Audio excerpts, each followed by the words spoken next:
Hi, welcome to your Garden Counts More Than Ever. My name is Lynn Dunton and I'm your host today. Today we're here with Kate Purcell, a local landscape designer, radio host for a show on KZSC, Food What, and a long-time resident of Santa Cruz, well known within the volunteer community. Welcome, Kate. Thank you. Thanks for having us. Why don't you tell us a little bit about yourself and how you got involved with landscaping? Sure. Well, I grew up on a farm, so I learned about plants from my family. But it wasn't until I came to Santa Cruz as a student. I studied environmental studies at UC Santa Cruz. It was there that I really started thinking about gardening as an educational tool. And we studied a lot about ecology in that program, and ecology as sort of how organisms and animals relate to each other and how they relate to the environment. And that's where I started developing these ideas about how gardening can really be a really effective way to connect people to what's going on in their immediate outdoor world, because people's yards are their personal outdoor nature space. And so learning about gardening can be a really effective way of helping to connect people to their environment. So how long have you been doing landscaping in the area? Well, my business is about 5 years old, but I've also been working doing a lot of different community-based gardening in schools and with different nonprofits around town, just as an overall wonderful skill-building activity in the community. So you recommend gardening for people in their homes as a way to do a variety of different things. I'll let you take it from there. Thanks. Well, my favorite thing that I do in my business is something called family gardening. And so that's for folks that want to give their children the opportunity of learning about plants and learning about growing their own food. So it can be a really wonderful way to educate kids about eating better. It's a way to connect them to their family heritage, because so many of us have agriculture in our really immediate heritage, family heritage.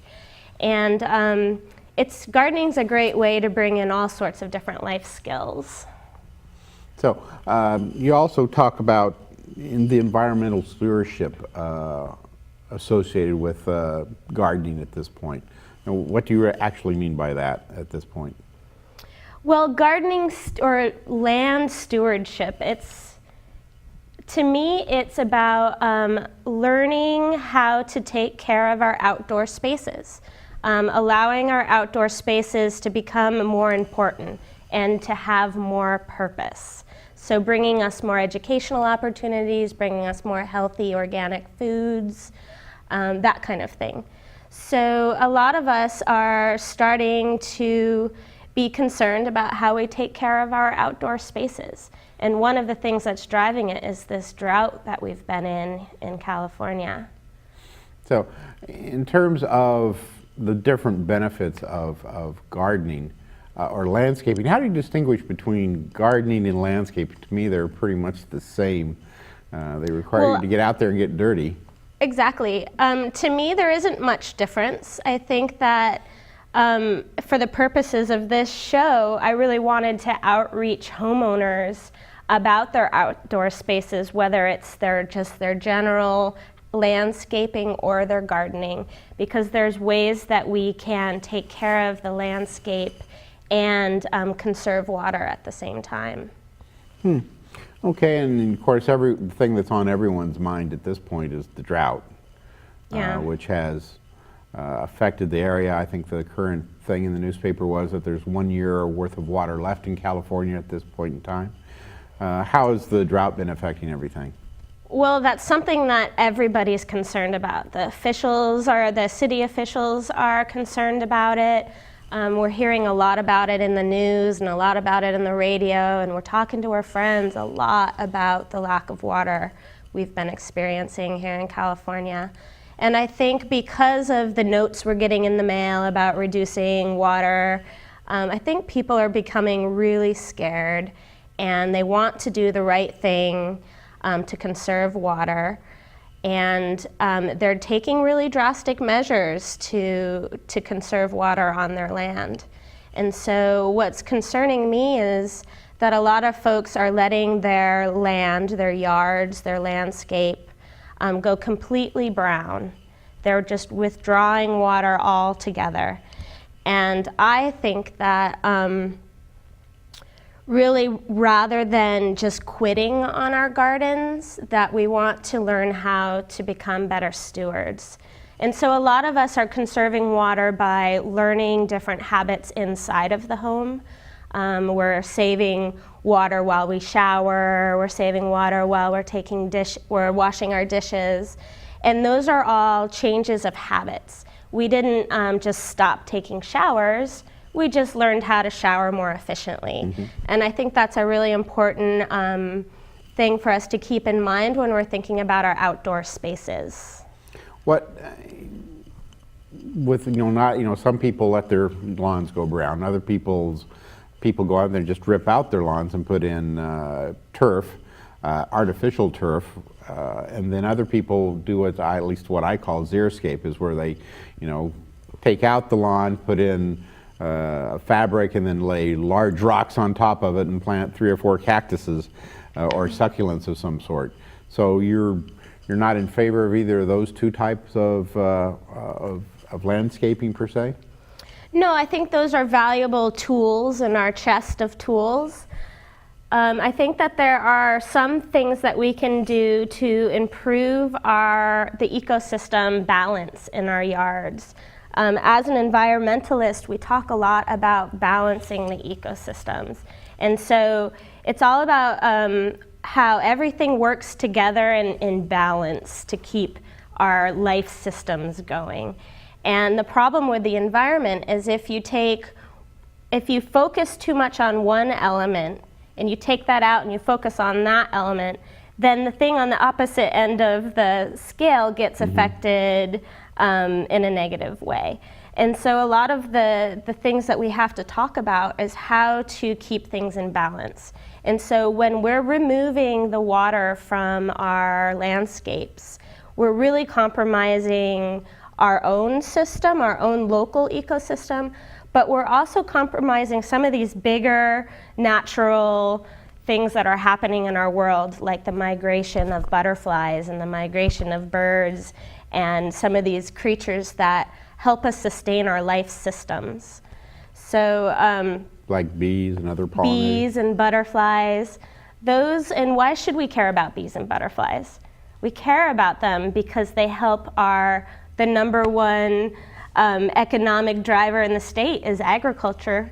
Don't quote me on the number one, but I pretty much think it's one of the biggest economic drivers in our state. We need wild pollinators to keep that going. The farmers need the bees.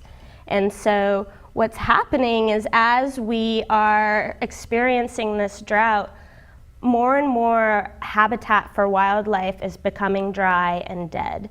And so one of the important things about keeping our backyard gardens and landscapes alive is having these oases, these landing spots for these migratory animals to land, to thrive, and to help give back to our ecosystem.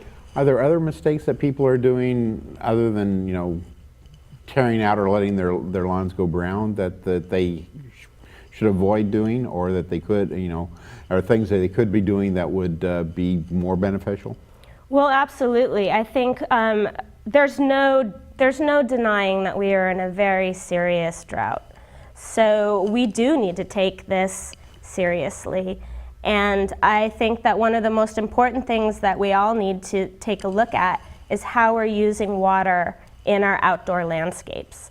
And so not just removing the water, but becoming better stewards of how we use the water in the landscape.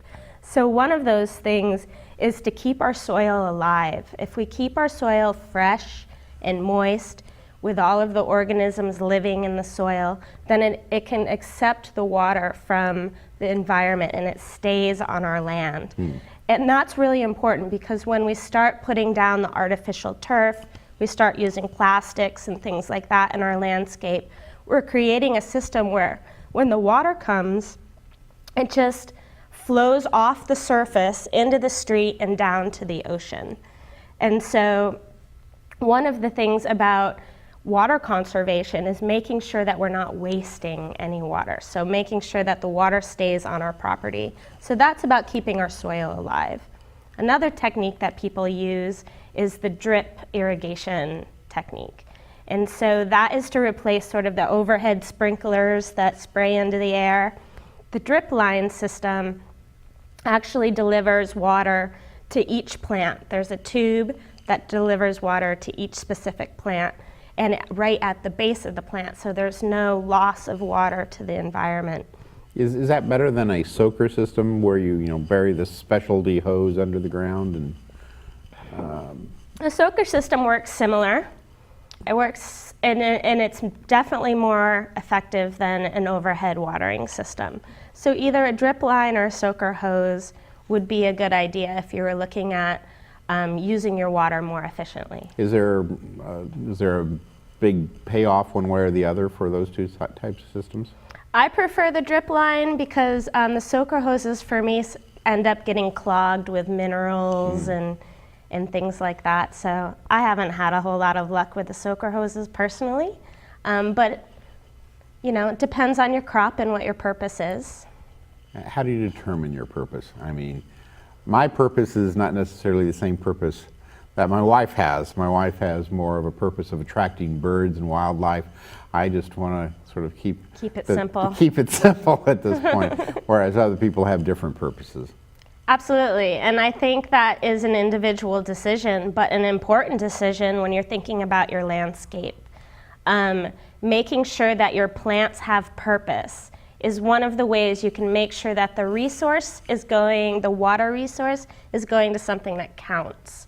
And so I've worked with a lot of people that have removed their front lawn and replaced it with edible plants, fruit trees, and different vegetables. Or if they didn't want to go the vegetable route, they've done drought-tolerant native plants, which are great for the bees and the butterflies and the hummingbirds.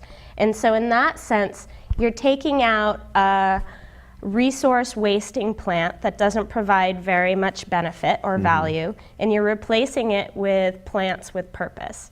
And so that can be different for everybody. And like we were just talking about earlier, some people do still benefit from having lawn. I have several clients that want some lawn for their children or for their dogs, and in that case we work on reducing the square footage of the lawn to a smaller space and increasing that other space with plants with purpose. Now, you mentioned trees, but I always had the impression that trees sucked up a lot of water, also comparable to grasses at this point. Is that true or not? Well, every tree is different. Some trees are more water efficient than others, but they provide so much value to the community, to the wildlife community, to our families, for shade and other water reducing benefits. So you have to just think about, if you're going to be giving water to a plant, you want to be giving it to a plant that's providing a value in return. In terms of, you talked about keeping the water on your land. A lot of people are, thinking of gray water systems, water catchment systems to catch what rainwater actually does come down. What are your thoughts on those? It seems to me like, we're doing something like that at home. We're catching the extra water in the shower and then taking that outside and putting that on our plants. But, we could certainly go to the next step and, do some sort of a catchment system. Yeah. Well, again, I think that collecting water is an important tool in our bag of tools. But rather than thinking about buying big, expensive tanks to hold water, why not think about your soil as the catchment system itself, rather than thinking about holding water in these large plastic containers on the side of the house? What about cultivating your soil to the point where the soil absorbs the water, keeps the water on your property, and think about your property as being the catchment system. And so that's sort of designing your land so that the runoff is reduced, and also becoming a steward of your soil so that the soil itself catches the water. So what's a good way to be a soil steward, to actually help it retain that water and keep the runoff to a minimum? Bark mulch. I knew you were going to say that. That is the best thing you could do for your soil, is to cover it with a layer, maybe 2 or 3 inches deep with bark mulch. 2 to 3 inches? Mm-hmm. That's a lot more than what I normally put down. As many inches as you can get, the more inches the better. And so what that does is it keeps the water in the soil very evenly across the soil. It keeps the water from evaporating off the top of the soil. And it also starts building the soil as well. As the wood is decomposing down at the lower levels, it's building your soil. It's calling all of those organisms, the bacterias and all of the different decomposers and things that live in the soil. The mulch really brings that alive in the soil and creates like a sponge. Now, I've seen tree bark is what I normally get because it's the most readily available, but I've seen other types of mulch out there, cocoa, some sort of shell stuff. I'm not quite Yeah, sure. there's a lot of different kinds of mulch. My professional opinion is to get the biggest chunk bark because that decomposes slower. Okay, so It you want doesn't to blow away like some of the cocoa shells are. They're light and fluffy and they kind of tend to blow around. So I really like the big chunk bark mulch for keeping the water in the soil and keeping the weeds at bay. What too. about like the gorilla hair mulch? That's not really recommended. I don't recommend that, Okay. and I'm not going to get into why, but it creates sort of a water-phobic environment that it's not really the best for what we're talking about. Okay. So we talked about, irrigation plans, and there's different ways that you can plant your plants, whether you're, as I understand it, you can either have the very targeted plants or you can have it very dense. Yeah, I think one of the mistakes as I'm going around town, one of the mistakes I see homeowners do is they remove their lawn because they're trying to do a good thing. And then they plant all these really isolated shrubs, really kind of alone out in the world by themselves. And what that does is create an environment where the plant is always fighting for enough moisture because there's so much evaporation happening from the air and the heat around the plant that it's hard to keep the soil moist. So one of the things that I like to do is create plant groupings and plant the plants pretty densely together so that there's not as much evaporation happening. It sounds like you have to have a fairly comprehensive plan in mind to figure out what you want to do and where to do it, depending upon where you live. I mean, some places have tons of sunlight. I live in a place that's fairly shady at this point. So what's the best way to go about planning your plantings, as it were? Yeah, well, I think that many of us are really concerned about doing the right thing.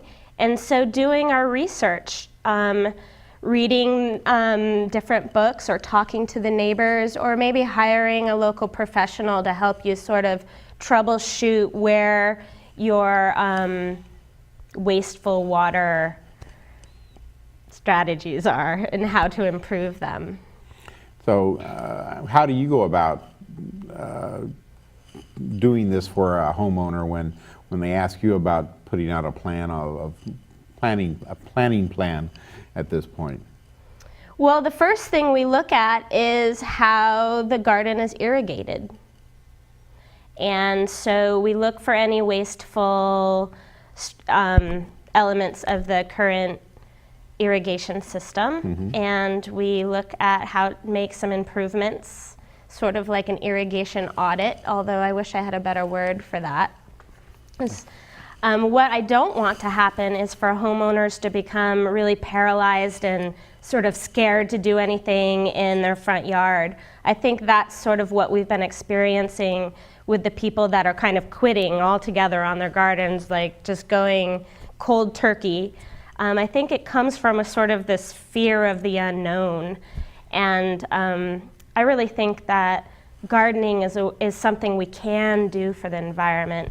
It's something that we need to do because the butterflies and the bees are really dependent on our gardens now, because they're coming under siege from a whole lot of different environmental impacts. And this is one thing we can really do for the animals, is to keep our gardens alive.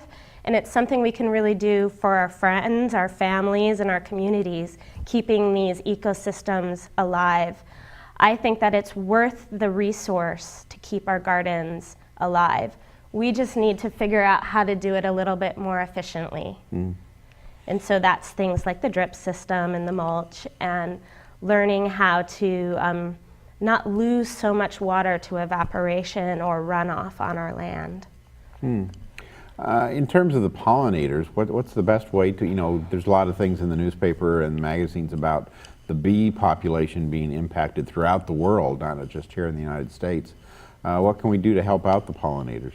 Well, the bees and the butterflies, they come to our gardens for water sources, because they're out in this drought-stricken state flying around, and they really need sources for water. So they come to our gardens for water, and they come to our gardens for nectar sources. And so making sure that we have the right kind of plants that they're looking for. These are different kinds of native plants like salvias and poppies and milkweeds. Even some of the weeds, actually, as gardeners, if we could keep some of those native weeds around longer, that would really help some of the, actually the monarchs. The monarchs thrive in these weedy situations. And so making sure to plant local native plants, making sure that there's enough water sort of around in the garden so that the hummingbirds and the bees have something to drink. Are there good-looking milkweed plants out there? There are, actually. They look good at certain times of their life, and then they get sort of straggly towards the end. But you know what? It's about learning to love different kinds of beauty. And even some of those ugly plants in our environment are doing us a tremendous favor by keeping these native populations of pollinators alive and thriving, especially with this urban sprawl that we're experiencing. There's so much concrete and so much development that these creatures are really like flying through the urban desert just looking for our gardens. And our gardens are more important than ever for the natural environment, but also for our families. I mean, knowing where our food comes from, understanding how we feed ourselves and how to take care of plants, they're all things that are very grounding, and I think are very important lessons to just understanding how to be human, and understanding as a human that we're a part of a bigger ecosystem. And our gardens and our landscapes are what connect us to that. You're sounding a lot like my wife right at the moment, trying to convince me to do more gardening. In terms of environmental stewardship, this is what you're talking about a great deal. How have we become so disconnected from that at this point? I think we're losing our traditions. I think we're losing our family heritage. We have access to buying all of our plants in stores, and all of our food comes from the grocery store. And I think we have been losing our connection to the environment. We spend too much time in front of the TV or the computer screens. Maybe because our yards are brown and they're disgusting, and it's kind of depressing to be outside in our dead yards. I think that there's a sense that people are becoming discouraged about the environment, that there's just too much bad news, so might as well just stay inside or give up on my yard. I think when we're talking about trying to be environmentalists, there's a lot of things that we have to stop doing. We have to stop driving our car, and we have to stop buying things that are packaged in plastic. And there's a lot of messages about things that we can't do anymore. Yeah. But gardening is that one thing that we can do. It's like something that we can do that was going to make ourselves feel better, because now we have a reason to be outside. If we have an open, thriving front yard, we'll have a reason to be outside, and then it just sort of goes from there. Yeah. Our time is just about out here, and I want to thank you for being with us today and talking to us about the different ways that people can improve their yards, improve their lives through gardening, landscaping, and the different ways that we can do that, and the various tips you've given us. Your name and your email address is on the screen at some point, or has been throughout the program, and we want to thank you for doing it. If you have any last thoughts. Yeah, my only thought is to not become discouraged about this drought, not to let the drought hold you back, but that learning how to become better stewards of your land and changing habits is really the way to combat this drought that we're experiencing. Okay. Well, thank you very much for being with us here today, and hopefully we'll see everyone in the future, and we'll learn how to do gardening a little bit better and save water at the same time.